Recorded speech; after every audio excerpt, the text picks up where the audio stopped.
Jama'a barkamu da warhaka, barkamu da sake saduwa da ku a sashin tarihi inda muke zakulo muku tarihan mashahurai da suka hada da 'yan fim, mawaka, sarakai, attajirai, 'yan siyasa da duk wani abu da ya shafi tarihi.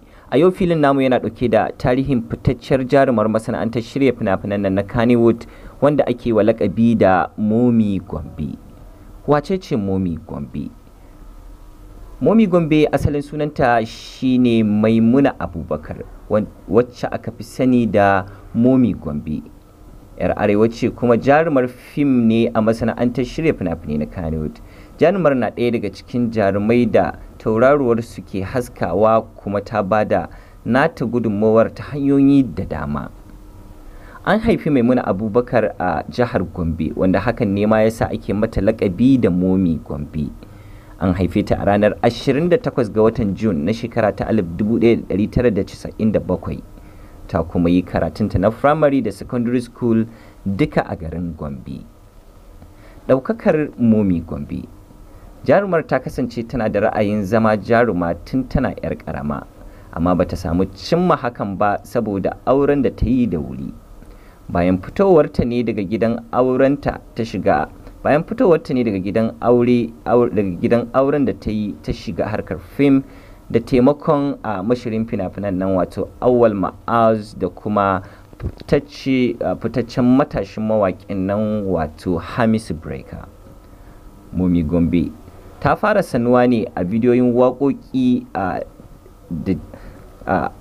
Momi Gombe ta fara sanuwa ne ko kuma an fara saninta ne a waƙoƙin da a bidiyon waƙoƙi da take fitowa ko kuma da ta fito na mawaka da suka hada da Adam A Zango, Hamisu Breaker, Garzali Miko, Kabiru wato KB International da kuma Musbahu aka Amfara da di sauransu.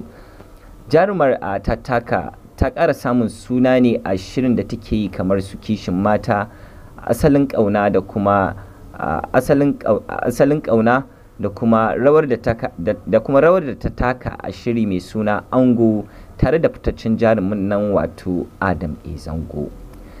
Jarumar ta ƙara sanuwa matuƙa ne a cikin bidiyon waƙar Jarumar Mata, ɗaya daga cikin waƙar da ta ɗaga jarumi ko kuma in ce fitaccen mawaƙi nan wato Hamisu Breaker a nan gida Najeriya, Afirka da ma duniya baki ɗaya.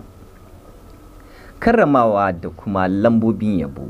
Maimuna Abubakar wato Momi Gombe ta samu lambobin yabo ko kuma in ce ta ambaci jarumi Adam A Zango a matsayin shugabanta kuma mai bata shawara game da abin da ya dace. Ta kuma ambaci sunayen mutane da dama inda ta ce sun taka muhimmiyar rawa game da bata gagarumar gudunmowa wajen ɗaukakarta.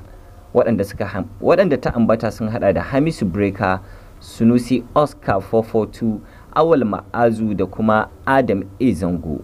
Daga ƙarshe ta ce tana da burin ta zama babbar jaruma a masana'antar Kannywood. Tana da kuma ra'ayin taimakawa marayu da kuma marasa ƙarfi. Momi Gombe kamar dai sauran jarumai ta kasance tana da shafuka a dandalin sada zumunta da suka hada da Instagram, Twitter da kuma Facebook da dai sunanta Momi Gombe. Gajerin fina-finan da jarumar ta fito a ciki. Fina-finan sun hada da Asalin Ƙauna, Ango, Ba Amo, Ɗan Birni Mai Kewaye, Haifa, Kishin Mata, Mai Maya, Manyan Gobe, Samanja, Zainul Abidin da dai sauransu. Wannan shine a takaitaccen tarihin a fitacciyar jarumar fina-finai da kuma waka wato Momi Gombe ko na ce Maimuna Abubakar. Ku tara a shiri na gaba inda za ku ji mu da tarihin wani jarumin ko kuma jarumar.